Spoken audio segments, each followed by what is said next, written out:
Hello dear, आपका स्वागत है इस वीडियो के अंदर।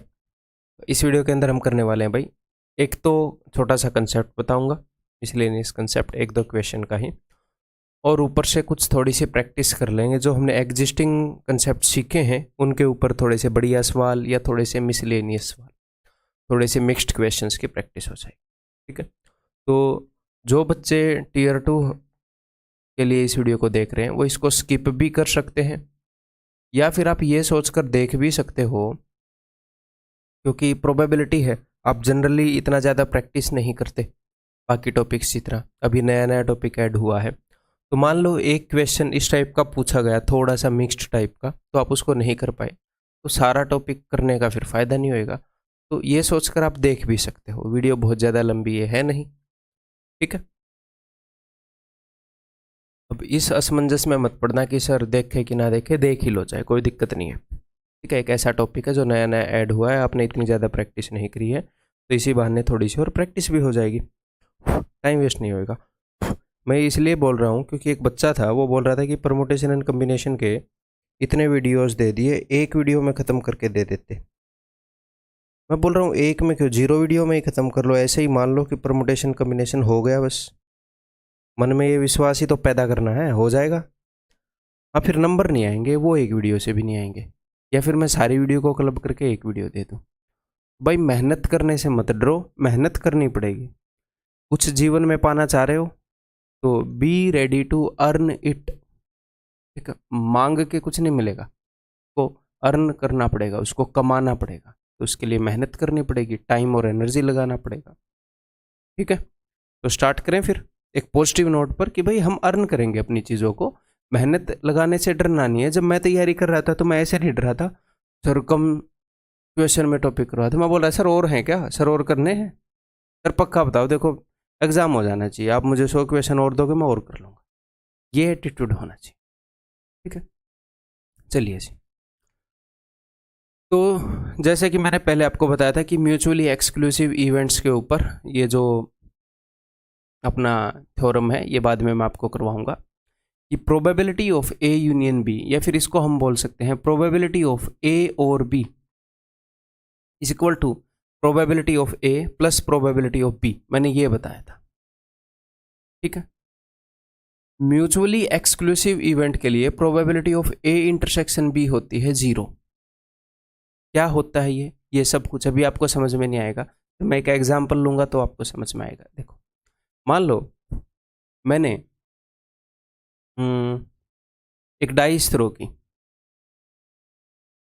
On throwing a dice once, मैंने एक डाइस थ्रो करी है, तो इवेंट ए है गेटिंग को हटा देते हैं, इवेंट ए होएगा अगर आएगा multiple of 3।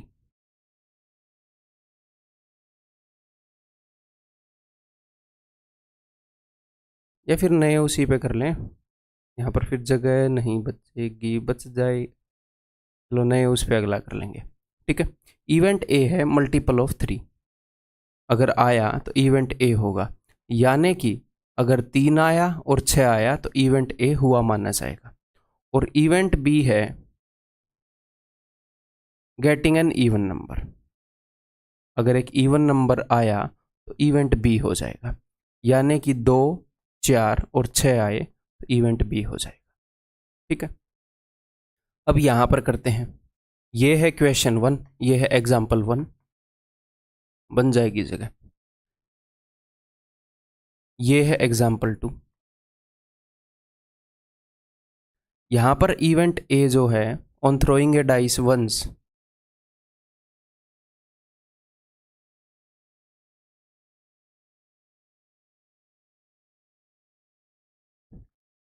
Event A is, यहां पर कौन से कर लिए थे हमने, जिनमें कॉमन है 6 और 6 कॉमन है, यहां पर वो कर लेते हैं जिनमें कॉमन नहीं है, तो यानी कि an odd prime number. Event A ऐसा है कि विषम अप्रिमेय संख्या प्राइम नंबर अभाज्य संख्या आए, तो यानी कि 3 और 5 ओड प्राइम नंबर से ही है, और इवेंट बी है गेटिंग एन इवन नंबर, एक सम संख्या है, यानी कि 2, 4 और 6। ठीक है, तो यहां पर ऐसा कोई नंबर आ सकता है, मान लो मैं डाइस को थ्रो करूं तो इवेंट ए भी हो जाए, इवेंट बी भी हो जाए। अगर मैंने डाइस को थ्रो किया और उसके ऊपर 3 आया तो इसका मतलब इवेंट ए हो गया। इवेंट ए है अपना getting a multiple of 3, event A हुआ है? अगर 6 फेंकूं तो इवेंट ए हुआ है। अगर मैंने डाइस को फेंका और 2 आया तो इवेंट बी हुआ है, एक इवन नंबर आया है। 4 आया तो इवन नंबर आया है, 6 आया तो इवन नंबर आया है। तो यहां पर क्या है दोस्त, यहां पर ए इंटरसेक्शन बी, इसको बोलते हैं ए और बी के अंदर जो कॉमन एरिया है, जैसे सेट थ्योरी के अंदर इस वाले इलाके को बोलते हैं ए इंटरसेक्शन बी, या फिर इसको हम बोल सकते हैं ए एंड बी। तो ऐसा कोई इवेंट है जब ए एंड बी दोनों हो जाए, या फिर इन दोनों के अंदर कॉमन क्या, आप बोलोगे जी 6। तो अगर 6 आएगा तो दोनों इवेंट हो जाएंगे। तो ये जो इवेंट है ये आपस में म्यूचुअली एक्सक्लूसिव नहीं है, परस्पर अपवर्जी नहीं है। परस्पर अपवर्जी क्या होती हैं? ऐसी होती हैं जिनके अंदर कुछ भी कॉमन ना हो, नो कॉमन आउटकम, कोई भी परिणाम कॉमन ना हो। तो सर इससे फर्क क्या पड़ता है? बताता हूं इससे फर्क क्या पड़ता है। अपने पास ये फॉर्मूला है कि प्रोबेबिलिटी ऑफ ए और बी अगर आपको निकालना है तो उसका फॉर्मूला हर केस में यही होता है, म्यूचुअली एक्सक्लूसिव हो नहीं हो, हर केस में यही फॉर्मूला होता है। बस जब म्यूचुअली एक्सक्लूसिव इवेंट होते हैं, यानी कि ऐसे इवेंट होते हैं जिनके अंदर कुछ भी कॉमन ना हो, तो यहां पर अब आपके दिमाग में ये भी डाउट आ रहा होगा कि सर अब तक आपने पढ़ाया तो फिर तो हम कंफ्यूज हो जाएंगे, उसमें कौन से म्यूचुअली एक्सक्लूसिव थे नहीं थे। वो सारे डाउट क्लियर कर दूंगा, टेंशन मत लो, एंड में ऐसे काम को खराब नहीं करूंगा। ठीक है, तो यहां पर अगर मैं आपसे पूछता, ध्यान से मेरी बात को समझने की कोशिश करिएगा, प्रोबेबिलिटी ऑफ ए और बी, तो इसको एक बार फॉर्मूले से हटके सोचते हैं। फॉर्मूले से हटके सोचो कि इवेंट ए होगा अगर 3 और 6 आए, और इवेंट बी होगा 2, 4 और 6 आए। तो आप देखोगे कि यार जो डाइस है उसके ऊपर ये सारे आउटकम पॉसिबल हैं, ये सारे आउटकम पॉसिबल है। तो आप नॉर्मली भी देख सकते हो, ऐसे इस फॉर्मूले को लगाने की जरूरत नहीं, बट ये आना भी चाहिए कि अगर इसने बोला है या तो इवन नंबर आए, on throwing a dice either A और बी हैपन्स, या तो एक इवन नंबर आए या मल्टीपल ऑफ 3 आए, इसकी प्रोबेबिलिटी बताओ। तो आप देखोगे कि डाइस पर टोटल जो आउटकम है वो तो 6 है। अब या ये आए या ये आए, तो या तो ये आए तो भी चल जाएगा, और उसने बोला मल्टीपल ऑफ 3 यानी कि 3 और 6 आए तो भी चल जाएगा। तो ये सारे नंबर हैं जो फॉलो कर रहे हैं, तो 1, 2, 3, 4, 4/6, उत्तर इज इक्वल टू 2/3। ठीक है, बस डायरेक्टली आपको ये नहीं जोड़ना कि 2 आउटकम इसमें है, 3 आउटकम इसमें है, 3 और 2 5, 5/6, वो गलत हो जाएगा, क्योंकि एक आउटकम को आपने 2 बार गिन लिया, इस बीच वाली चीज़ों को 2 बार गिन लिया। ठीक है, तो आपको कौन से क्वेश्चन में वरी करना है इस चीज़ के लिए कि कहीं ये वाला कंसेप्ट ना हो कि इनमें कॉमन कुछ ना हो। जब भी वो ए और बी वाले पूछे, ए और बी वाले पूछे,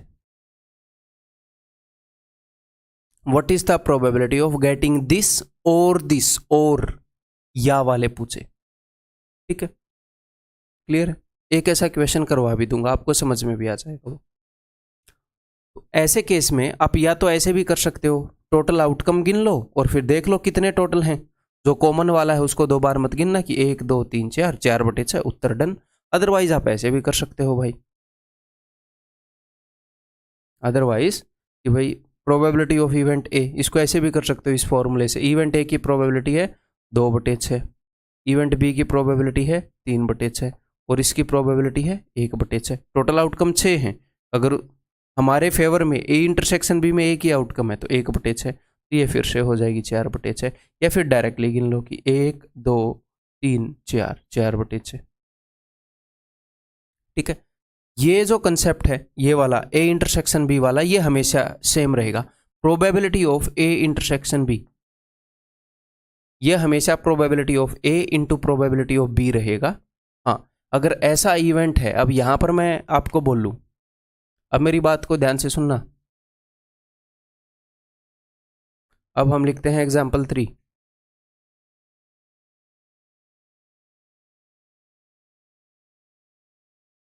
इन चीज़ों को बस समझ लो, ये याद रखने की चीज़ें नहीं है, आपके दिमाग के अंदर समझ जाएगी। On throwing a dice twice, एक डाइस को 2 बार फेंकने पर क्या होगा। देखो ऊपर वाला एग्जाम्पल में देख रहा हूँ, ऊपर वाले एग्जाम्पल में probability of A intersection B क्या होगी कि हमने एक डाइस को एक बार फेंका, तो क्या प्रोबेबिलिटी है कि इवेंट ए भी हो जाए, इवेंट बी भी हो जाए। ऐसा कोई नंबर आ सकता है डाइस के ऊपर कि ये वाला इवेंट भी हो जाए, ये भी हो जाए? नहीं आ सकता। इस केस में आ सकता है, आ सकता है। तो ये वाले क्वेश्चन जनरली कब आते हैं? हमने तो बहुत सारे क्वेश्चन किए हैं जब probability of A intersection B, हमने probability of A into probability of B करी है। तो वो ऐसे करता है कि एक डाइस को 2 बार फेंका, तो क्या प्रोबेबिलिटी है कि एक बार एक डाइस के ऊपर एक प्राइम नंबर आ जाए, ओड प्राइम नंबर आ जाए, और एक बार एक डाइस के ऊपर, तो आप एक बार पहले आप फर्स्ट टाइम डाइस को फेंक रहे हैं, हमारे एग्जाम में जो क्वेश्चन आते हैं, फिर आप सेकंड टाइम डाइस को फेंक रहे हैं। तो जब आप फर्स्ट टाइम डाइस को फेंक रहे हैं तो ये आ जाए, सेकंड टाइम डाइस को फेंक रहे हैं तो ये आ जाए, तो इनकी प्रोबेबिलिटी को हम गुणा करते हैं। तो ये कैसा काम हो गया? 2 बार फेंक रहा है डाइस को बंदा। ठीक है, क्लियर है? तो इसके ऊपर बेस्ड क्वेश्चन आते नहीं है अपने एग्जाम के अंदर इसके ऊपर, क्योंकि नया नया तो प्रोबेबिलिटी हुआ है, अभी 1 साल क्वेश्चन आते हुए हुआ है। लेकिन फिर भी जो और एग्ज़ाम्स हैं, जैसे आरआरबी के अंदर का बार क्वेश्चन आ जाता था, यूपीएसआई के अंदर का बार क्वेश्चन आ जाता था, सीडीएस के अंदर आ जाता था, तो ये उतने फ्रीक्वेंट क्वेश्चंस नहीं है, उनके अंदर ये देखने को नहीं मिले हैं। मैं तो सभी एग्ज़ाम पे नज़र रखता हूँ ना। तो अब इसका क्वेश्चन करके दिखाऊँ? पहले तो इसके अकॉर्डिंग, मतलब इससे रिलेटेड जो क्वेश्चन होता है, डायरेक्टली एक बार बेसिक्स को क्लियर कर लें। देखो, A and B are events such that probability of A is equal to this, probability of B is equal to this, and probability of A and B is equal to this. ठीक है, okay. Probability of not A या फिर A complement क्या होएगी? Probability of not B या फिर B complement, B के पूरक की प्रोबेबिलिटी ऑफ A और B। तो सबसे पहले तो यहाँ से स्टार्ट करते हैं कि A और B। तो ये मैंने आपको बताया है कि प्रोबेबिलिटी ऑफ A इधर कर लेते हैं,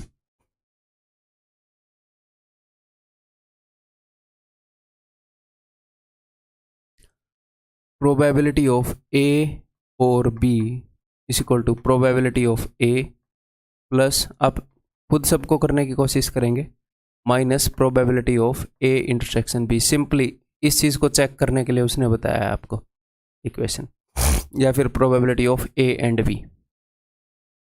ठीक है,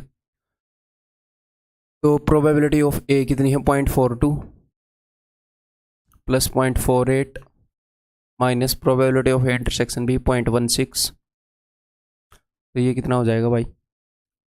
80, 90, 90 में से 10 गए, 80 में से 6 गए, 0.74। या फिर ऐसे भी कर सकते थे हम, 8 और 2 10 में से 6 गए 4, 4 और 4 8 में से 1 गया 7। ऐसे भी आप कर सकते हो। तो इसका उत्तर हो जाएगा 0.74। क्लियर है? प्रोबेबिलिटी ऑफ नॉट ए, तो प्रोबेबिलिटी ऑफ नॉट ए का मतलब है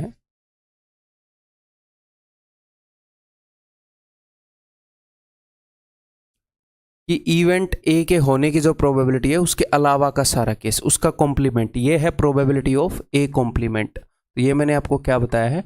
1 minus probability of A, 1 minus probability of A is equal to 1 minus 0.48, that is 0.52। Probability of not B, that is equal to 1 minus probability of B, that is equal to 1 minus 0.4, probability of A था ना 0.42, अच्छा 0.48 है, 0.48 नहीं यार, A की थी 0.42, probability of A 0.42, मैंने 48 लिख दिया, वही मैं सोच रहा सेम उत्तर क्यों आ रहा है। Why the Uttar is coming same? तो 0.58, 0.58 it will be, और ये हो जाएगा 0.52। ठीक है मेरे भाई, क्लियर है? सिंपल सी बात है। नेक्स्ट एक और ऐसा क्वेश्चन देखो, 2 cards are drawn together from a pack of 52 cards. ये दिखाने के लिए कि कैसा क्वेश्चन आ सकता है इसके ऊपर, वो मैं ये लेकर आया हूँ। 2 cards are drawn together from a pack of 52 cards, the probability that either both are red और बोथ आर किंग। तो इसने क्या बोला, या तो दोनों रेड हो या दोनों किंग हो। मतलब या तो दोनों कार्ड रेड हो या फिर दोनों कार्ड किंग हो, या तो ये हो या ये हो, दोनों ना हो, या तो ये हो या ये हो। तो ऐसा कोई केस है क्या कि जिसमें दोनों हो सकते हैं, दोनों इवेंट हो जाएं? पहला इवेंट क्या है, या तो ये वाला इवेंट हो कि भैया दोनों कार्ड रेड हैं, दूसरा इवेंट है या फिर ये हो कि दोनों कार्ड किंग है। क्या ऐसा हो सकता है कोई केस कि दोनों रेड भी निकलाएं दोनों किंग भी निकलाएं? हाँ, दोनों रेड किंग आ गए तो इस केस में ऐसा कोई कॉमन केस है जब आपको बादशाह मिल जाएगा पान का और जब आपको बादशाह मिल जाएगा ईंट का, हर्ट का और डायमंड का, वो दोनों लाल होते हैं। ठीक है, तो फिर ये भी हो जाएगा ये भी हो जाएगा। उसने ए और बी की पूछी है, तो ऐसा केस पॉसिबल है जो ए एंड बी में है। तो इस केस में हम क्या करेंगे,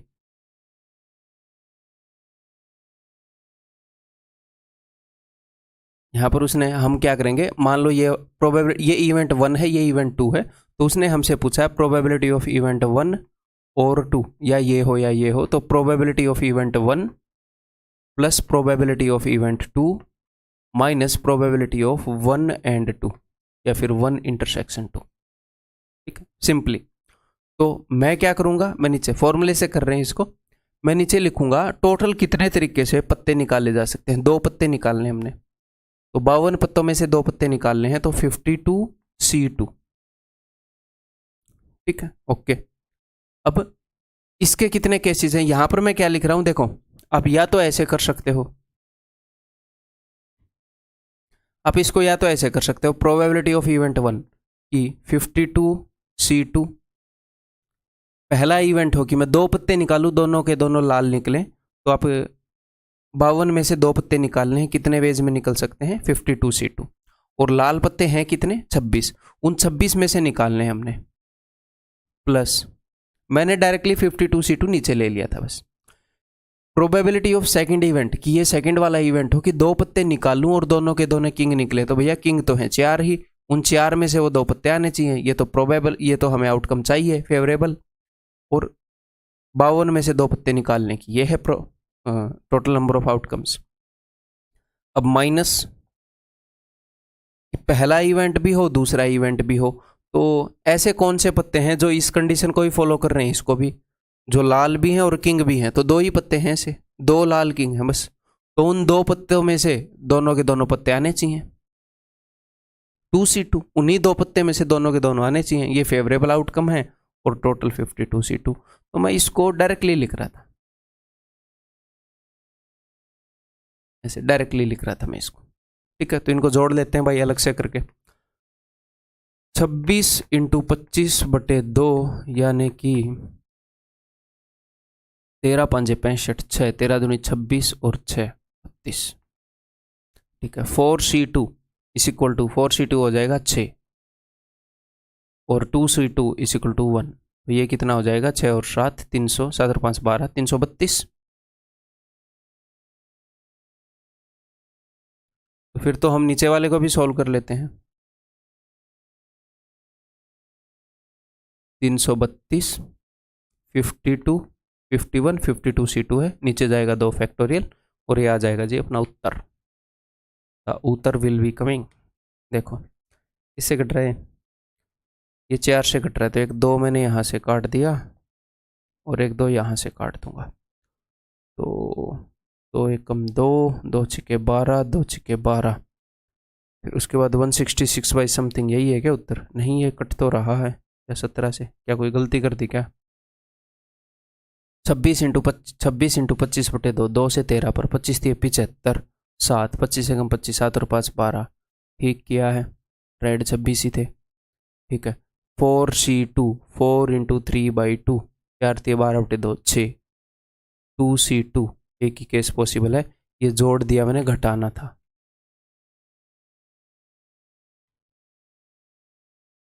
तो 6 में से 1 गए 5, तो इसमें अगर मैं 5 जोड़ूंगा तो 330 आ जाएगा। यहाँ पर 330 आना था।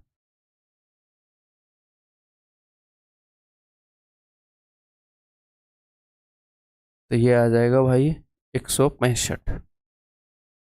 उसके बाद ये 3 से कट रहा है, 3 से जाएगा 17 पर, 3 पंजे 15, 3 पंजे 15। उसके अलावा और कट नहीं रहा। 55 डिवाइडेड बाई समथिंग, एक ही उत्तर है, यूनिट डिजिट 1 भी आ रहा है। Answer is equal to option D. समझ में आ गई भाई बात? क्लियर है? क्लियर है?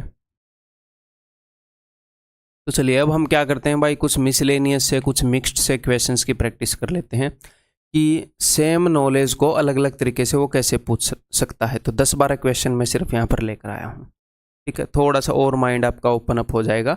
अगर कोई नई तरह का क्वेश्चन आएगा तो आप उसको इजीली डील कर पाएंगे। देखो, if A B C are 3 mutually exclusive and exhaustive events. अब म्यूचुअली एक्सक्लूसिव का क्या मतलब है? म्यूचुअली एक्सक्लूसिव का मतलब है कि इनके अंदर कुछ भी कॉमन नहीं है, परस्पर अपवर्जी हिंदी में बोलते हैं। और एग्जॉस्टिव इवेंट का मतलब है कि हिंदी में इसको निशेष घटनाएं बोलते हैं। एग्जॉस्टिव इवेंट का मतलब है कि मैं आपको करके ही दिखा देता हूं। मैंने आपको पहले बताया भी था। मान लो हम एक डाइस थ्रो कर रहे हैं, on throwing a dice.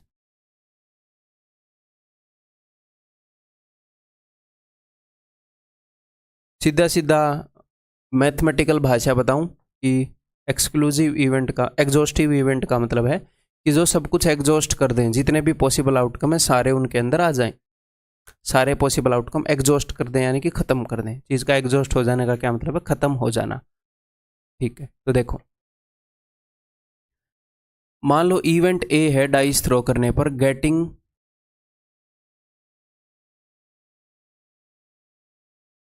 A number less than 3, और इवेंट बी है getting a number greater than equal to 3, ठीक है। तो ये क्या हो गए? ए और बी म्यूचुअली एग्जॉस्टिव इवेंट हो गए। ये हो गया एग्जाम्पल 1। क्योंकि टोटल जितने आउटकम आ सकते हैं 1 2 3 4 5 6 यही आ सकते हैं एक डाइस को फेंकने पर। तो लेस देन 3 आउटकम हो गए ये, और मोर देन 3 आउटकम हो, more than equal to 3 outcome हो गए ये। तो ये एग्जॉस्टिव इवेंट है। तो एग्जॉस्टिव इवेंट है, इसका क्या मतलब है कि इनकी प्रोबेबिलिटी, इसका सम क्या हो जाएगा? 1 हो जाएगा, ठीक है। उसने एक और कंडीशन रख दी कि इनके अंदर कुछ कॉमन भी नहीं है, क्योंकि एग्जॉस्टिव इवेंट, देखो ये वाले हैं ए एंड बी, ये एग्जॉस्टिव भी हैं। एग्जॉस्टिव यानी कि जितने भी आउटकम है सारे इनके अंदर आ गए हैं, जो भी पॉसिबल आउटकम है। और ये एक्सक्लूसिव भी है, म्यूचुअली एक्सक्लूसिव। हिंदी वाले भी समझ लो, अपवर्जी भी है और निशेष भी है, ठीक है। निशेष यानी कि कुछ भी शेष नहीं बचता। नी जैसे निराकार, जिसका आकार ना हो, नी लग गया, ऑपोजिट निशेष, कुछ भी शेष नहीं बचता। इनके बाद सारे आउटकम आ जाते हैं इनमें मिला के। अब यहां पर देखो, मान लो इवेंट ए है getting a number less than equal to 3, तो ये हो गया 3 2 एंड 1। और इवेंट बी है getting a number greater than equal to 3, तो ये हो गया 3 4 5 6। तो क्या ये एग्जॉस्टिव है? क्या इन्होंने जितने भी पॉसिबल आउटकम है, जितने भी परिणाम है, सारे इनके अंदर आ गए? तो क्या ये म्यूचुअली एक्सक्लूसिव है? मतलब कि इनके अंदर कुछ भी कॉमन ना हो? नहीं है, इनके अंदर 3 कॉमन है। तो बिकॉज ये एक्सक्लूसिव नहीं है, तो दोनों की प्रोबेबिलिटी का सम मैं 1 नहीं कर सकता। इनकी प्रोबेबिलिटी 1 से बड़ी हो जाएगी, क्योंकि एक इवेंट जो दोनों में काउंट हो गया। इसकी प्रोबेबिलिटी है 3/6, इसकी प्रोबेबिलिटी है 4/6, 7/6 हो जाएगी। अगर हमें 1 तक पहुंचना है तो जो भी कॉमन इवेंट है उसकी प्रोबेबिलिटी घटानी पड़ेगी। इसीलिए उस भाई साहब ने म्यूचुअली एग्जॉस्टिव भी बता दिए, म्यूचुअली एक्सक्लूसिव भी बता दिए हैं कि कुछ भी कॉमन नहीं है और सारे परिणाम उसके अंदर आ गए, यानी कि उनकी प्रोबेबिलिटी का सम, इवेंट ए बी और सी की प्रोबेबिलिटी का सम 1 है। तो 2 इवेंट भी हो सकते हैं म्यूचुअली एक्सक्लूसिव एग्जॉस्टिव, 3 भी हो सकते हैं। मान लो इवेंट ए है एक डाइस को थ्रो करने पर गेटिंग ए E1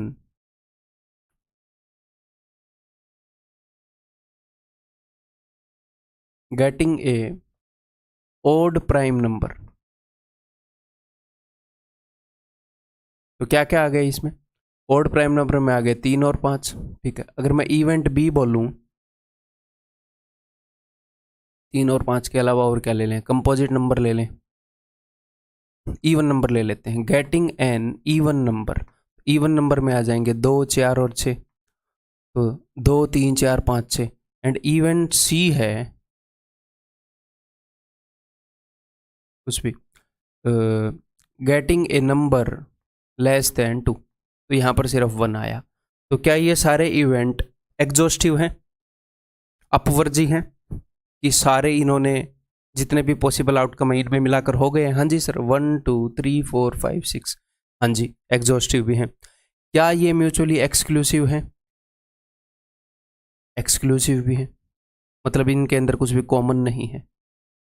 तो हिंदी वाले अपने टर्म को देखते रहना, इंग्लिश वाले अपने टर्म को, ठीक है, या फिर मेरी तरह दोनों टर्म सीख लो। तो अब यहाँ से हमें क्या पता चला कि तीनों की प्रोबेबिलिटी का सम जो है वो 1 होएगा। ओके जी। और दूसरी बात यहाँ पर इसने बता रखी है कि 3x = 2y = z, इस टाइप का सिस्टम है। तो ऐसे में रेशियो एंड प्रोपोर्शन में मैं क्या बताता हूँ, इनके जो कोफिशिएंट है x, y, z के, इनके एलसीएम से डिवाइड कर दो, यानी कि 6 से। ऐसा करने पर आ जाएगा x/3 = y/6 = z/y। जल्दबाजी में देखो क्या क्या हो जाता है, x/2 y/3 z/6 है। और यहाँ से हमें x, y और z का रेशियो मिल जाता है, जिसके नीचे जो भी नंबर आया है वही उसके रेशियो को रिप्रेजेंट करता है। x की जगह 2, y की जगह 3। तो ये क्या, उसने यही चीज़ यूज़ कर ली, उसने म्यूचुअली एक्सक्लूसिव और एग्जॉस्टिव बताए। तो इससे हमें एक चीज़ पता चल गई कि probability of A plus probability of B plus probability of C = 1। और यहाँ से अगर मैं मन ही मन 6 से डिवाइड करूँगा सभी को, तो मुझे पता चल गई probability of A divided by 2 = probability of B divided by 3 = probability of C divided by 6। तो इससे मुझे probability of A, B, C का रेशियो मिल गया।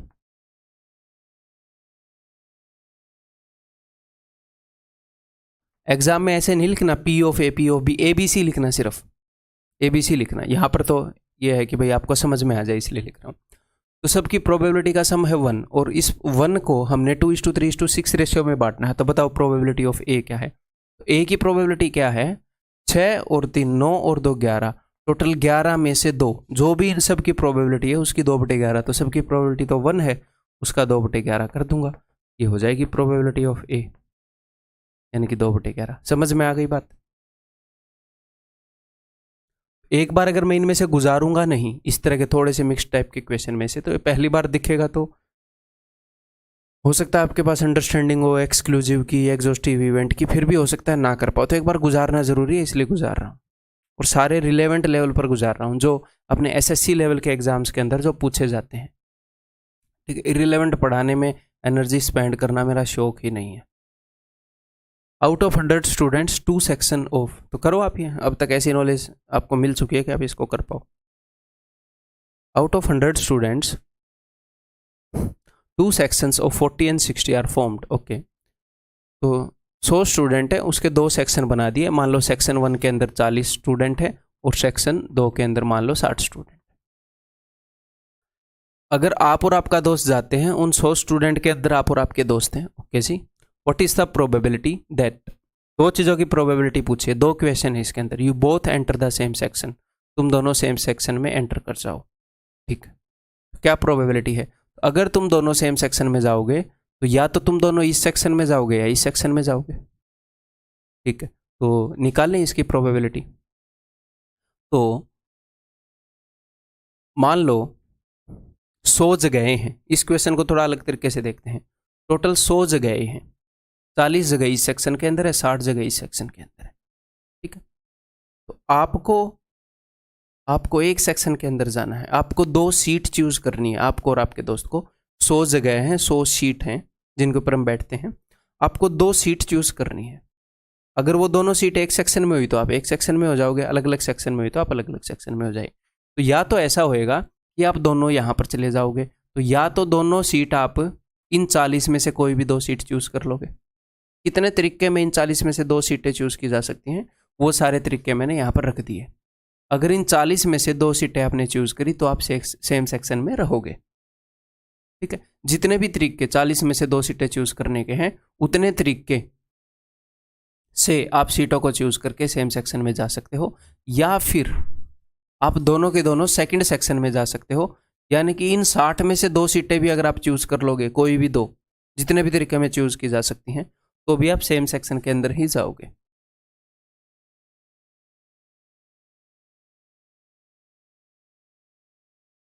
और टोटल 100 सीट हैं, 100 में से टोटल नंबर ऑफ आउटकम्स कितने हो सकते हैं? 100 में से 2 सीटें कितने वेज में छांटी जा सकती हैं? 100 C2। तो ये हो गया उत्तर, इसको आप सोल्व कर सकते हो। ठीक है, कर ही लेते हैं। यहाँ पे आ जाएगा ये 40C2, तो इसको अलग से 40 × 39/2 अलग से कर लें, इसको यहीं पे रगड़ देते हैं।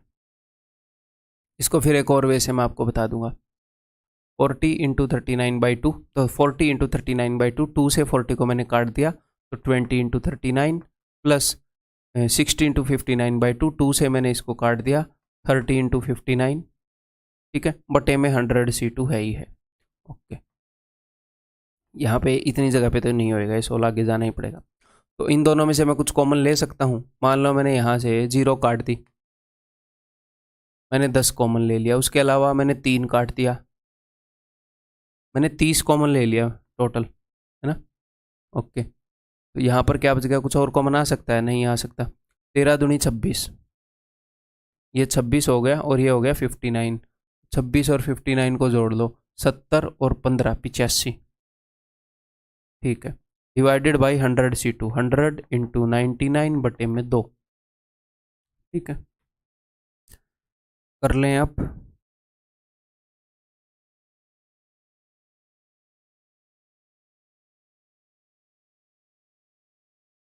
सत्रह बटे 33, उत्तर क्या हो जाएगा? 17/33।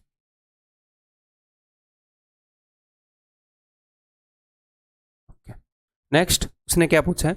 उसने पूछा है you both enter the different sections, तुम दोनों अलग अलग सेक्शंस में जाओ। तो भाई एक ही काम हो सकता है, या तो तुम दोनों सेम सेक्शन में जाओगे या अलग अलग में जाओगे। बताओ तीसरा कोई आउटकम है? आप और आपके दोस्त को दोनों को किसी न किसी सेक्शन में जाना है, या तो ये हो सकता है आप दोनों सेम में चले जाओगे, सेम में हो सकता है यहाँ जाओ यहाँ जाओ।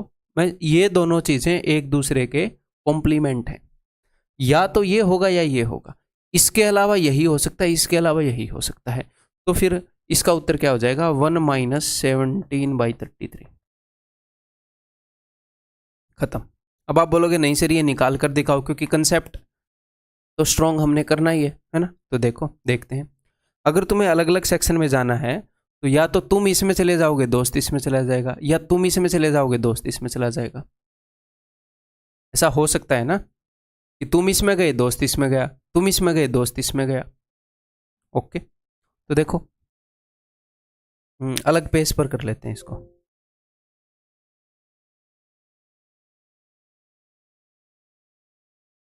क्वेश्चन 45।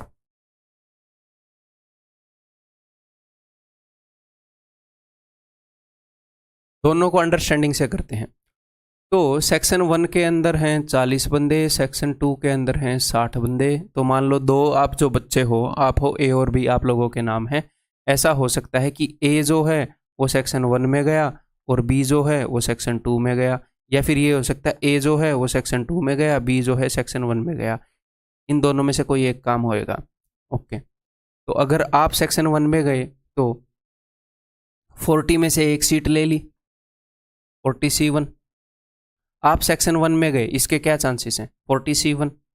इस 40 में से आपको एक सीट लेनी है। आप सेक्शन, मैं इसको अंडरस्टैंडिंग से भी कराऊंगा तो टेंशन मत लेना, ठीक है, अभी फॉर्मूले से करा रहा हूँ। आप सेक्शन, और आपका दोस्त सेक्शन बी में गया, इन 60 में से वो एक सीट लेगा। कितने तरीकों में वो एक सीट चूज कर सकता है? इतने तरीकों में एक सीट चूज कर सकता है। ओके, और टोटल मतलब एक सीट हमने यहाँ से चूज की, एक सीट हमने यहाँ से चूज की, ठीक है, और टोटल 2 सीटें 100 C2 वेज में चूज की जा सकती हैं। अब की बार आप दूसरे सेक्शन में गए, आपने 60 में से सीट चूज करी, आपके दोस्त ने 40 में से सीट चूज करी। ये मैंने जोड़ दिया ना, नहीं जोड़ना नहीं था, सॉरी सॉरी, गुणा करना था भाई। क्यों, देखो आप जो है वो फर्स्ट में जाओगे और बी जो है वो सेकंड में जाएगा। आप फर्स्ट सेक्शन में जाओगे, आपका तो सेकंड सेक्शन में जाएगा, ये दोनों काम होंगे, तभी तो अलग अलग सेक्शन में बैठोगे। और ये है और, या फिर क्या होएगा, आप सेकंड सेक्शन में जाओगे और फर्स्ट सेक्शन में आपका दोस्त जाएगा, तो ये गुणा करना है। आपको एक चीज, एक सीट चूज करनी है 40 में से और उसको एक सीट चूज करनी है 60 में से, ठीक है। या फिर आप एक सीट चूज कर लोगे 60 में से सेकंड सेक्शन में से, वो एक सीट चूज कर लेगा 40 में से,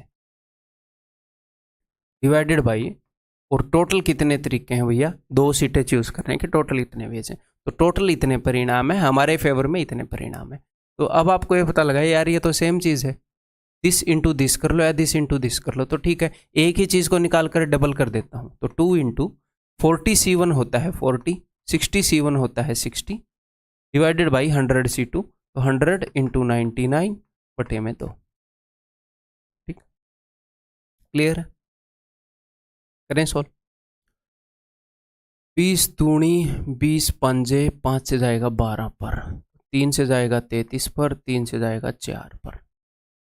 ठीक, ये तो भाई 16/33 तो नहीं निकला, क्या गड़बड़ कर दी मैंने।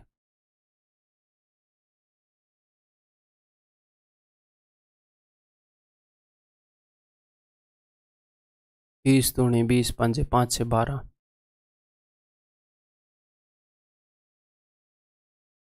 हम तो ठीक किया है। 40 इंटू 60, 100C2, 100 इंटू 99 बटे में 2।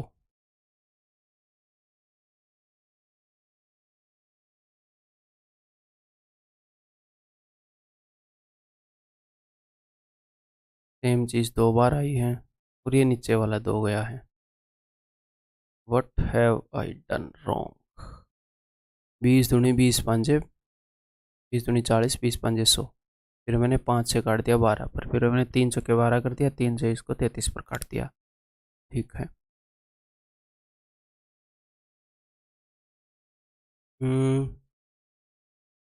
कुछ ना कुछ गड़बड़ हुई है, रुको देखते हैं।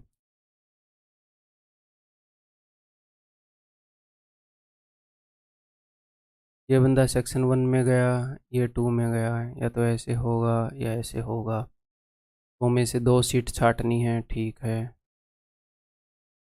40 में से एक छाटने के 40 तरीके, 60 तरीके, 2 इंटू 99 बटे में 2, यार होना तो नहीं चाहिए। ये हमने दोनों सीटें यहाँ से छाट ली या फिर यहाँ से छाट ली। You both enter the different sections, you and your friend are among top 100 students. एक बार सोचने दो मुझे, या तो तुम दोनों यहाँ चले जाओगे या तुम दोनों यहाँ चले जाओगे, इसमें ये हो गया एक सीट। तो यहाँ पर इसने क्या किया है एग्जामिनर ने, you both enter the different sections, okay. तो वो दोनों इवेंट या तो ये हो, एक बार मुझे सोचने दो।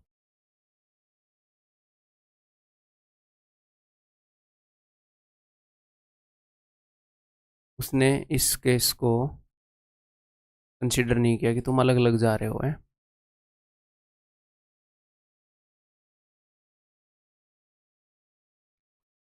हेलो सेक्शन 1 2, यहाँ पर ए गया, बी गया, यहाँ पर ए और बी दोनों गए, यहाँ पर कोई नहीं गया, यहाँ पर ए और बी दोनों गए, यहाँ पर कोई नहीं गया, यहाँ पर बी गया, यहाँ पर ए, ठीक है। तुम दोनों यहाँ गए, यहाँ गए। सेक्शन 1 के अंदर ए गया और बी गया, सेक्शन 1 के अंदर अगर ए गया 40C1, सेक्शन बी के अंदर बी गया 60C1, 40 इंटू 60 प्लस 60 इंटू 40,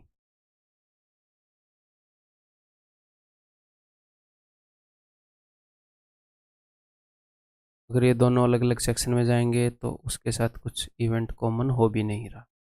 उत्तर क्यों नहीं आ रहा, ये both enter the different sections.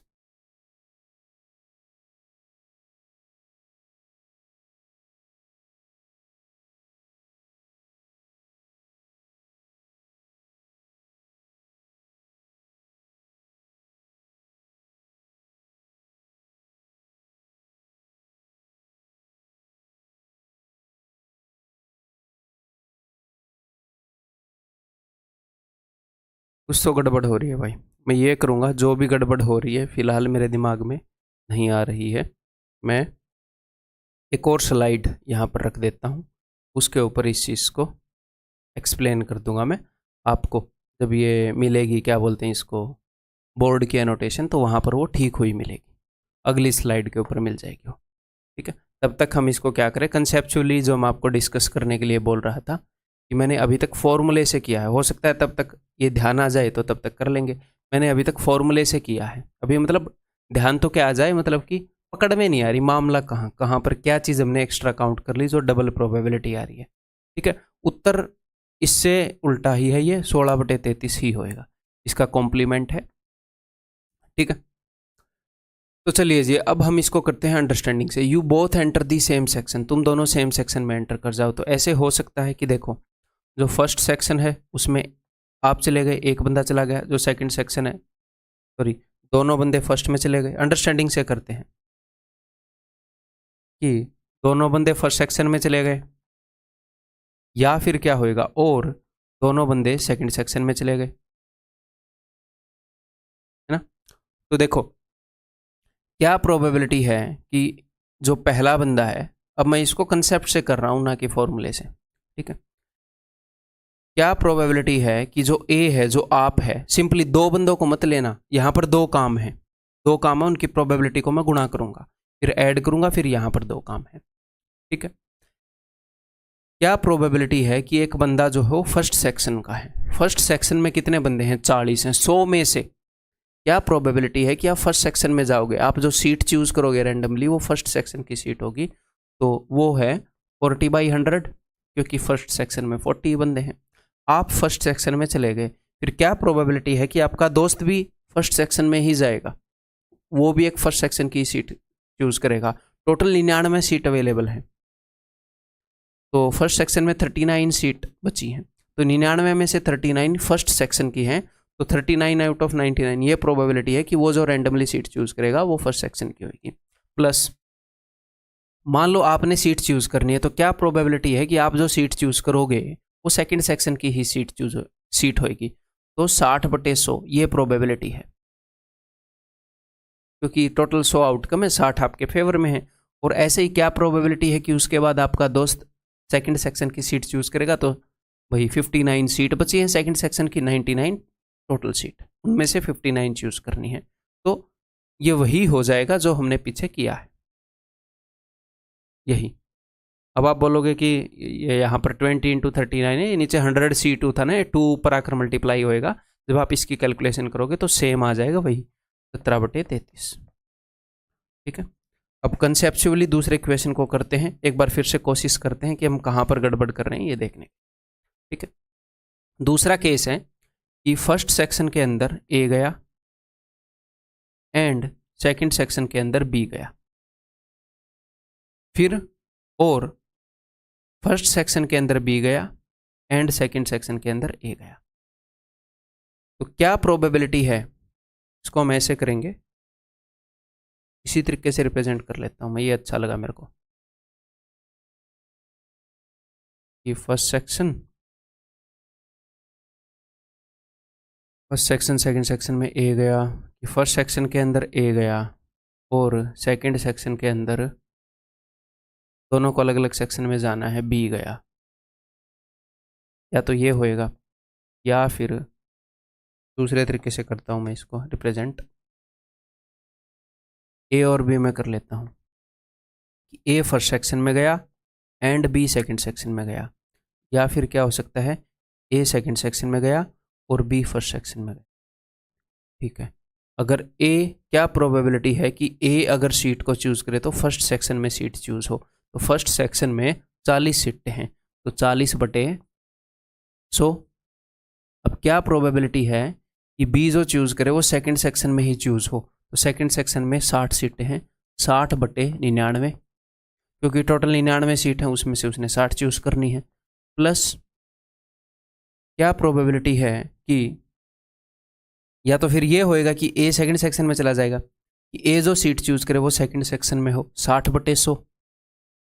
और क्या प्रोबेबिलिटी है कि बी जो सीट चूज करे वो फर्स्ट सेक्शन में हो, तो 40 सीट्स हैं वहाँ पर फर्स्ट सेक्शन में, 99 में से उन वाली 40 में जाना है। अब मैं इसकी कैलकुलेशन को इससे कंपेयर करूंगा, कहाँ गड़बड़ हो रही है। तो 100 इंटू 99 तो नीचे है ही है, ऊपर है 40 इंटू 60 का डबल, 40 इंटू 60 का डबल, ये एक 2 एक्स्ट्रा आ रहा है यहाँ पर, क्यों आ रहा है? वाई। जैसे ये ठीक उत्तर आ रहा है इससे, फॉर्मूले में कहाँ गड़बड़ करी है। एक बार और सोच लेते हैं, फिर बाद में हम इसको इग्नोर करेंगे। पहली सीट वहाँ से चूज हो 40C1, और दूसरी सीट टोटल 100 में से 2 सीटें चूज हो, ठीक है। चलो छोड़ो यार इसको, छोड़ो, क्यों टाइम वेस्ट करें अभी। नेक्स्ट आगे बढ़ते हैं। मैं इसके ऊपर अपनी भाषा में लिख दूंगा, जो भी गलती होगी ना मैं लैंग्वेज में, मैथमेटिकली लिखूंगा तो आपको समझ में नहीं आएगी, यहाँ पर मैं लैंग्वेज में लिख दूंगा कि ये गड़बड़ी थी और उसको देख लेना तुम बाद में, ठीक है। Next, a box contains 5 green 4 yellow and 3 white marbles, 3 marbles are drawn at random, what is the probability that they are not of the same colour? क्या प्रोबेबिलिटी है कि वो सेम कलर की नहीं है, नॉट ऑफ सेम कलर। यहाँ पर सबसे पहले उसने क्या बोला है, उसने बोला है कि वो एक ही रंग के नहीं होने चाहिए, ठीक है। तो सबसे पहले जो बच्चे गलती करते हैं वो ये सोचते हैं कि एक तो ग्रीन होगा, एक येलो होगा और एक वाइट होगा, ठीक है, ये सेम रंग के नहीं है। अब मुझे एक बात बताओ कि एक ग्रीन हुआ और 2 येलो हुए तो क्या सारे सेम रंग के हैं? उसने क्या बोला है, that they are not of same colour. वो तीनों के तीनों मार्बल, उसने ये नहीं बोला कि no 2 marbles are of same colour, कि कोई भी 2 मार्बल सेम कलर के नहीं होने चाहिए। वो तीनों सेम कलर के नहीं है। उसने 3 मार्बल निकाले, वो तीनों सेम रंग के नहीं है। हिंदी में देख लो, 3 कंचे खालिस्तान रूप से निकाले, ये पढ़ने में डर लगता है मेरे को, क्या प्रायिकता है कि वे एक ही रंग के नहीं है। तो ये भी हमारी कंडीशन को सेटिस्फाई कर रहा है, ये भी हमारी कंडीशन को सेटिस्फाई कर रहा है। अगर 2 ग्रीन हो जाएं और 1 वाइट हो जाए, ये भी हमारी कंडीशन को सेटिस्फाई कर रहा है। सारे तो एक रंग के नहीं हैं। तो फिर अब हम क्या करेंगे? अब हम ये करेंगे, वो तीनों एक कलर के हैं, उन सारे इवेंट्स को घटा देंगे एक में से। तीनों एक रंग के हैं, इसकी प्रोबेबिलिटी निकालेंगे। तो सर तीनों एक रंग के हैं, या तो तीनों ग्रीन हो सकते हैं, या फिर तीनों येलो हो सकते हैं, या फिर तीनों वाइट हो सकते हैं। इसकी प्रोबेबिलिटी निकालते हैं, उसको एक में से घटा देंगे, ठीक है। सिंपल सी बात है। चलिए जी, टोटल 3 कंचे छांटने के कितने तरीके हो सकते हैं? टोटल कितने मार्बल है? 5 और 3 8 और 4 12, 12C3।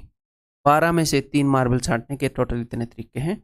हमें या तो ये वाला चाहिए कि तीनों के तीनों कंचे ग्रीन से आ जाएं, यानी कि 5C3, जो कि 5C2 के इक्वल होता है, जो कि 10 होता है, प्लस तीनों के तीनों कंचे 4 येलो में से आ जाएं, 4C3, जो कि 4C1 के बराबर होता है, जो कि 4 होता है, ठीक है। तीनों के तीनों कंचे वाइट से आ जाएं, 3C3, जो कि 1 होता है। तो ये क्या है? ये है 10, ये क्या है?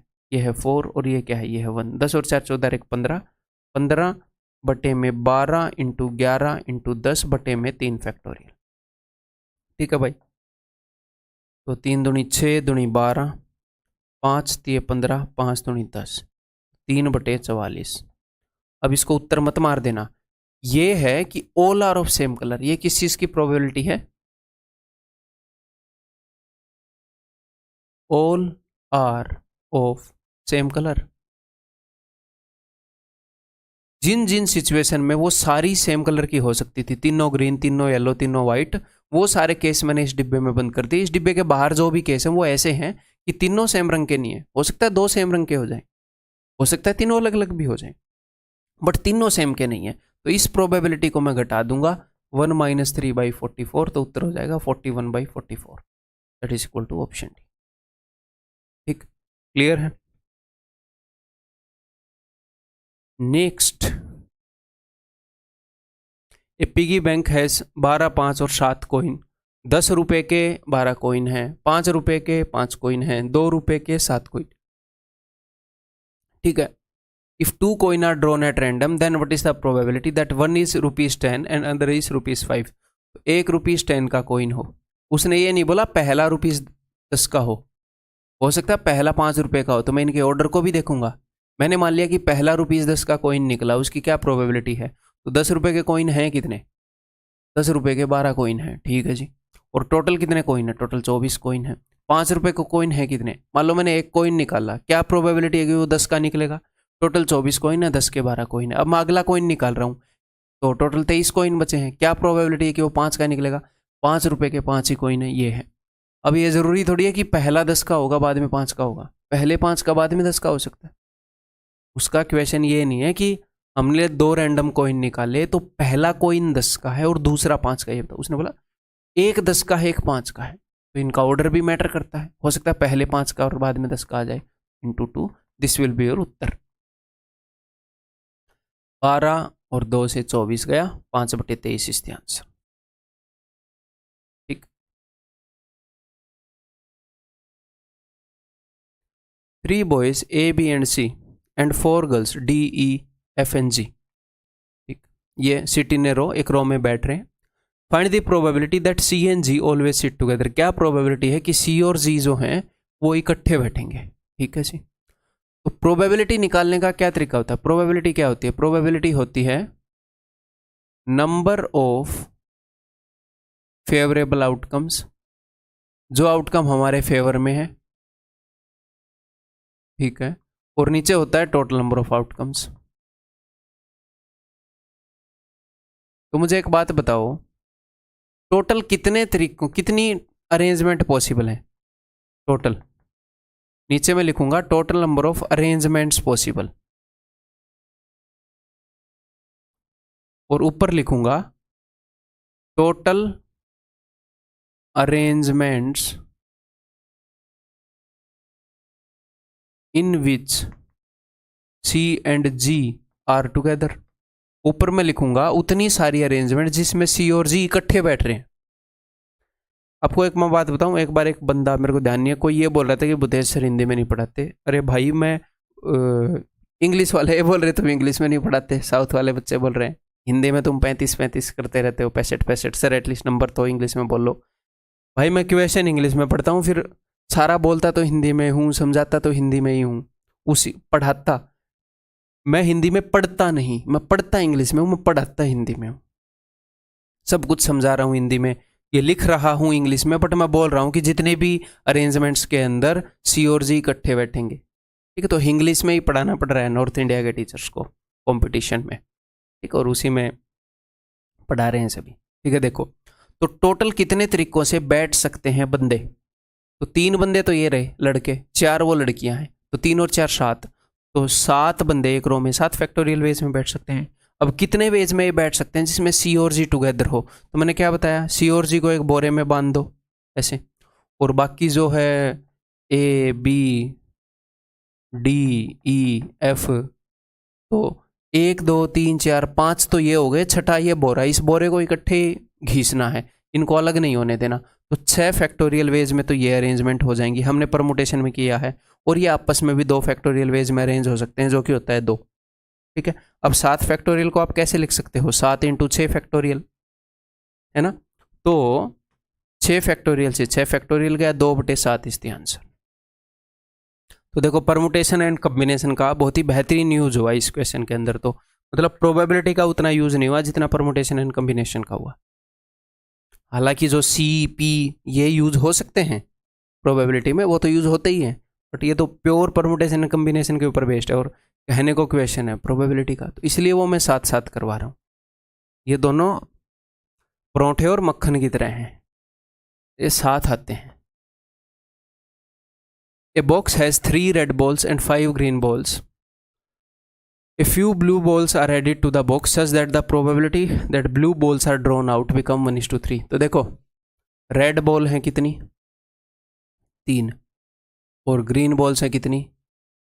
5, और ये बोल रहा है ब्लू बॉल डाल दी, ताकि जो प्रोबेबिलिटी है ब्लू निकालने की वो 1/3 है। तो प्रोबेबिलिटी ऑफ ब्लू बॉल क्या होता है?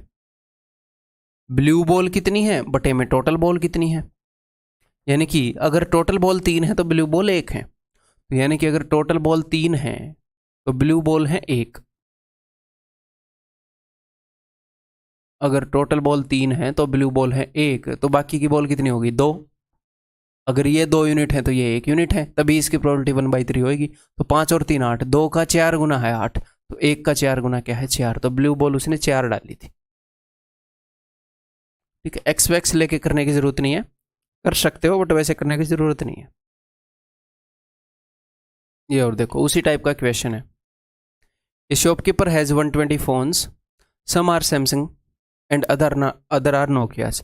इफ 60 मोर सैमसंग फोन, तो उस भाई के पास कुछ सैमसंग के फोन है, कुछ नोकिया के फोन है, और टोटल उसके पास जो फोन है दैट इज 120। ठीक, अगर वो 60 और सैमसंग के फोन खरीद ले, दुकान पे रख दे, then the probability of selling a Samsung is now double of what it was before. मैं आपको पहले तो क्वेश्चन समझाता हूँ। अगर वो 60 और सैमसंग के फ़ोन रख ले, तो सैमसंग के फ़ोन के बिकने की प्रोबेबिलिटी डबल हो जाएगी। इसका मतलब क्या है, अगर उसने, एग्जामिनर क्या मान रहा है ये मैं बता दूं। एग्जामिनर ये मान रहा है कि 50 फ़ोन सैमसंग के हैं और 50 नोकिया के हैं, तो प्रोबेबिलिटी दोनों के बिकने की सेम है। अगर 25 फ़ोन सैमसंग के हैं और 50 नोकिया के हैं, तो बिकॉज नोकिया के फ़ोन डबल हैं तो उनकी बिकने की प्रोबेबिलिटी डबल है। वो ऐसे मान रहा है, हालांकि ऐसे रियल लाइफ में होता नहीं है। इसको जो लेना है वो वही, चाहे एक फ़ोन हो सैमसंग का, एक फ़ोन हो नोकिया का।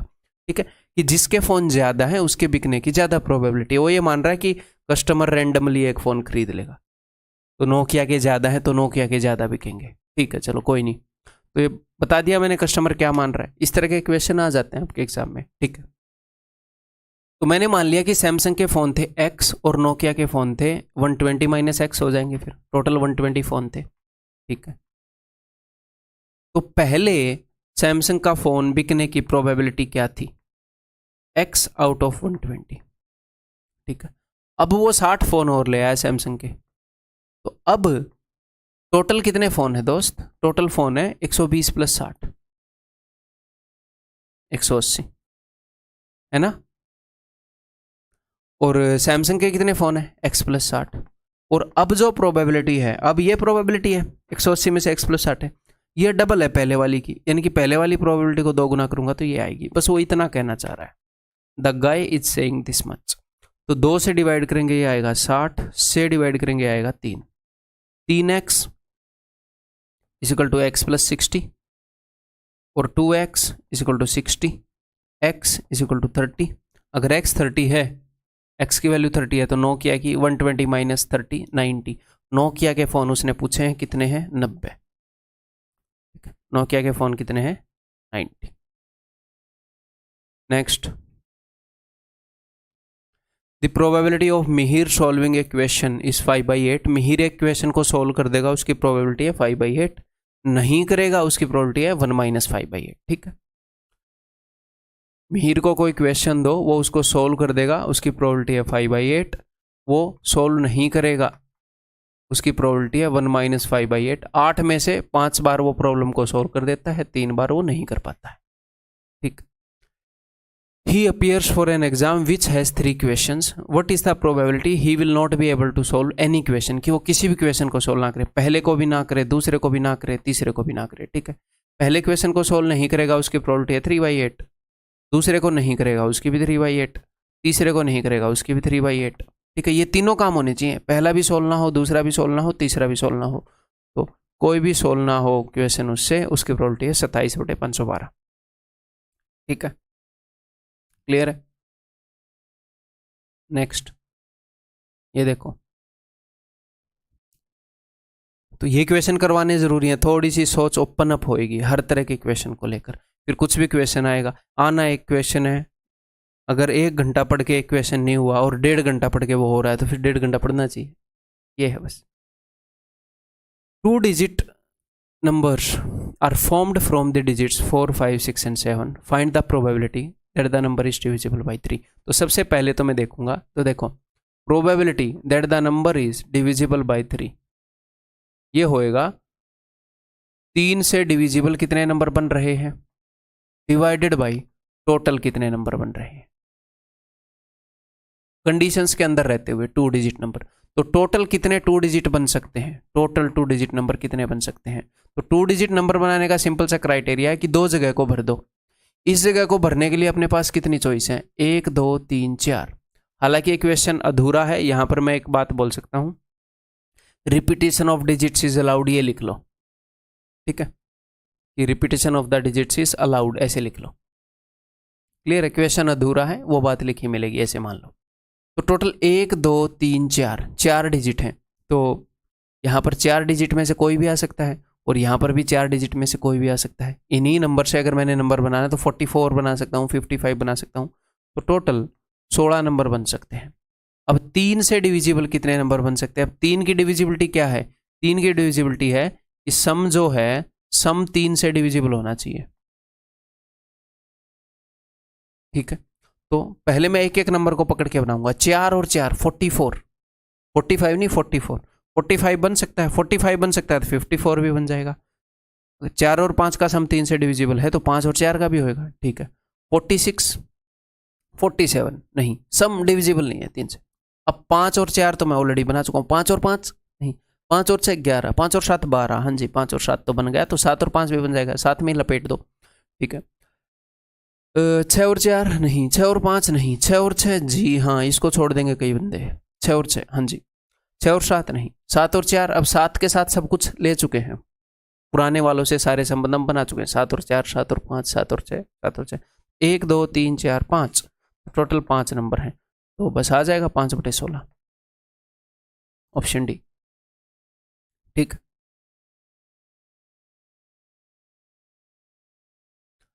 अब ये एक क्वेश्चन, अच्छा ये वो वाला क्वेश्चन ही है, दूसरा है, हाँ बिल्कुल प्रोबेबल है क्वेश्चन। देखो, find the probability of forming a 7 member team for a project. एक 7 मेंबर की टीम बनानी है एक प्रोजेक्ट के लिए, from a group of 8 women and 6 man, ठीक है जी। Such that no even number of man are selected in the project and there is at least 1 women in the group. तो 2 कंडीशन दे दी, इवन नंबर ऑफ मैन नहीं होने चाहिए, ठीक है। तो देखते हैं क्या क्या पॉसिबिलिटीज है। ये है मैन, ये है वीमेन। मैन टोटल हैं कितने? 8 वीमेन है टोटल, ठीक है। और मैन कितने हैं? मैन है 6, ठीक। अब हम कितने कितने छांट सकते हैं वो हम देख लेंगे, ठीक है। तो उसने बोला है एटलीस्ट 1 वीमेन तो हो, तो देखो 1 वीमेन तो हो कम से कम, तो मैं कम से लग रहा हूं, 1 वीमेन 2 वीमेन 3 वीमेन ऐसे जाएंगे। अगर 1 वीमेन होएगी तो टोटल कितना होना चाहिए? टोटल होना चाहिए भैया 7 बंदे टोटल होने चाहिए। अगर एक औरत होगी तो 6 आदमी होंगे, तो ये तो नहीं चलेगा काम, क्योंकि आदमी इवन है, उसने मना किया है। तो अब 2 औरत हुई तो आदमी हो जाएंगे जी 5, ये घटता रहेगा, ये बढ़ती रहेगी। अब 3 औरत होंगी तो मैं इसको 4 लिखूंगा ही नहीं, क्यों? मुझे पता है मैं इसको 3 लिखूंगा अब ये इवन आ जाएगा, क्योंकि इवन है ओड है, इवन है ओड है, तो मैं 2 औरत के बाद 3 औरत नहीं लिखूंगा, मैं 4 औरत लिख दूंगा, तो ये हो जाएंगे 3। अब मैं 4 के बाद अगला फिर 6 लिख दूंगा, तो यहाँ पर कितना हो जाएगा? 1 बंदा। अब यहाँ पर 6 के बाद 8 औरत नहीं लिख सकता, ये लिख सकता हूँ। उसने क्या बोला है? At least 1 women in the group such that no even numbers of man. एक हिसाब से 0 जो है वो भी एक इवन इंटीजर ही है, 0 जो है 0 इज इवन,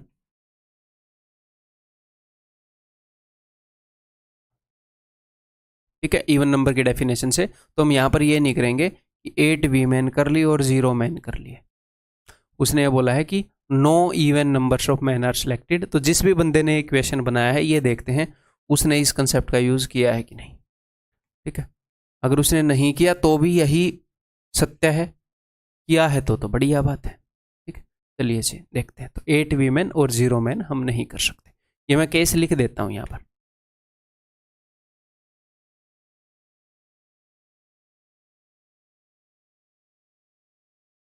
तो भाई 6 मैन में से 5 मैन छांटना, 6C5। तो यहां पर क्या करेंगे? 6 मैन छटेंगे और 2 वीमेन छटेंगी, या तो ये वाला केस होगा या ये वाला केस होगा या ये वाला केस होगा, और नीचे टोटल नंबर ऑफ वेज जो है, तो मैं ये सब देखता हूं, फिर ये निकालता हूं, तो ये हो जाएगा 6C5 इंटू 8C2। तो 6C5 is equal to 6C1 यानी कि 6, और 8C2 हो जाएगा 8 इंटू 7/2 यानी कि 28, ठीक। और ये हो जाएगा 6C3 यानी कि 20, 6 इंटू 5 इंटू 4/3 फैक्टोरियल जो कि 6 होता है, जिससे 6 कट जाएगा। ऐसे मन में कर रहा हूँ मैं ये सब कुछ, और ये हो जाएगा 8C4, ये मन में मैं नहीं करूँगा, ठीक। इसको कर लेते हैं अलग से। तो ये तो हो जाएगा जी 20 गुणा में 8C4 क्या हो जाएगा? 8 7 6 5 बटे में 4 3 2 1, 4 और 2 से 8 गया, 3 से गया 2 पर 70। ठीक है, देन 6C1 इंटू 8C6 यानी कि 8C2, तो 6C1 is equal to 6, 8C2 is equal to 28। ये फिर से 28 इंटू 6 आ गया, तो इनको जोड़ते हैं भाई, 1400 ये हो गया। ठीक है, तो 12 8, मैं इन दोनों को इकट्ठे ही जोड़ रहा हूँ। 28 6 बार है, 28 6 बार है, तो मैं ये देख लेता हूँ कि 28 जो है वो 12 बार है, या फिर ऐसे देख लो 6 जो है वो 28 बार है, 6 जो है यहाँ पर 28 बार है, तो 28 का डबल 56, 6 जो है वो 56 बार है, तो 6 इंटू 56, 6 6 36, 6 5 30 और 3 33, तो ये हो जाएगा जी 1736। ठीक है, तो टोटल 1736 वे हैं जिनमें गाइड्स, जिनमें हम गिवन कंडीशंस के तहत इन बंदों को छाट सकते हैं। और टोटल कितने तरीके हैं 7 बंदे छाटने के, टोटल बंदे कितने 8 और 6 14, तो 14 6 14 C7, तो इसको यहां पर लिखना पड़ेगा।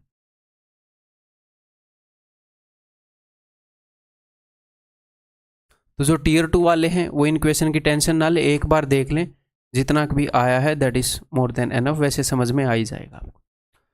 14C7, 14 13 12 11 10 9 1 2 3 4 5 6 7, ऊपर आ जाएगा 7 फैक्टोरियल।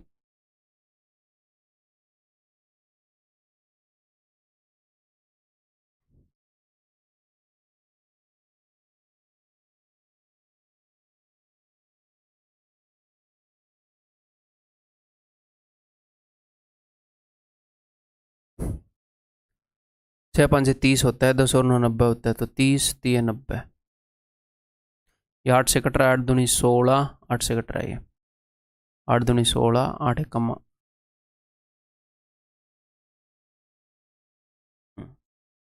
8 दूनी 16, 8 एक कम 8, 8 7 56, ये 3 से भी कट रहा है, तो 3 7 नहीं कट रहा भाई, this guy is not cutting from 3, 13 से 11 से कट रहा है, नहीं कट रहा, तो 217 बटे समथिंग दे रखा भाई ने, दे तो रखा है, देखते हैं 2 दे रखे हैं, 13 थी 39, और 39 को 11 से करेंगे तो 9 9 और 3 12 1 17, मतलब इसने इस कंसेप्ट को यूज कर रखा है कि 0 इवन है, गुड। ठीक है, चलिए जी, तो एक लास्ट ये message, hard work beats talent when talent doesn't work hard, और बिल्कुल सच बात है। ठीक है, तो कुछ बच्चे ऐसे हैं जो इंटेलिजेंट होते हैं, जल्दी चीज़ों को कर लेते हैं, IQ ठीक ठाक है, बैकग्राउंड स्कूलिंग का ठीक ठाक रहा है, तो लेकिन वो अपनी मेहनत में कमी छोड़ देते हैं। ठीक है, और कुछ बच्चे ऐसे हैं जो थोड़ा सा स्लो चीज़ों को कर पाते हैं, उनको ये लगता है कि भाई पता नहीं मैं कर पाऊंगा कि नहीं कर पाऊंगा, तो दोनों के लिए हैं, जो जल्दी कैच कर लेते हैं उनके लिए भी, जो लेट से कैच करते हैं उनके लिए भी। लेट से कैच करने वालों के लिए ये है कि भैया ये मेन चीज़ है, ये मेन चीज़ है, मुझे समझ में आता है नहीं आता फलाना ढिमकाना, दोज थिंग्स डजंट मैटर, अगर ये आप कर रहे हो आप कर लोगे, आप थोड़ा सा हो सकता है टाइम ज़्यादा ले लो उस बंदे के कंपैरिजन में जिसको जल्दी समझ में आ रहा है और वो मेहनत भी कर रहा है, उसके कंपैरिजन में आप टाइम ज़्यादा ले लोगे। कोई और बंदा है जिसको समझ में जल्दी आ रहा है बट मेहनत नहीं कर रहा, उसका नहीं होएगा सिलेक्शन, नहीं होएगा, कॉम्पिटिशन इतना। ठीक है, तो कुल मिलाकर इसका कोई सब्स्टिट्यूट नहीं है। ठीक है, आपकी IQ ठीक ठाक है या नहीं है that is different case, government job तभी लगेगी इसके साथ, अगर IQ ठीक ठाक है तो जल्दी लग जाएगी, नहीं तो थोड़ा सा कुछ महीने लेट होकर लग जाएगी, थोड़ा सा ज़्यादा पढ़ के लग जाएगी, बस ये सिंपल केस है, इसको दिमाग में बैठा लो कि एक काम करना सीखो, काम को एंजॉय करना सीखो। ठीक है भाई, सो दैट्स ऑल, इसी के साथ अपना जो प्रोबेबिलिटी है वो खत्म हो जाता है भाई। Bye bye, take care.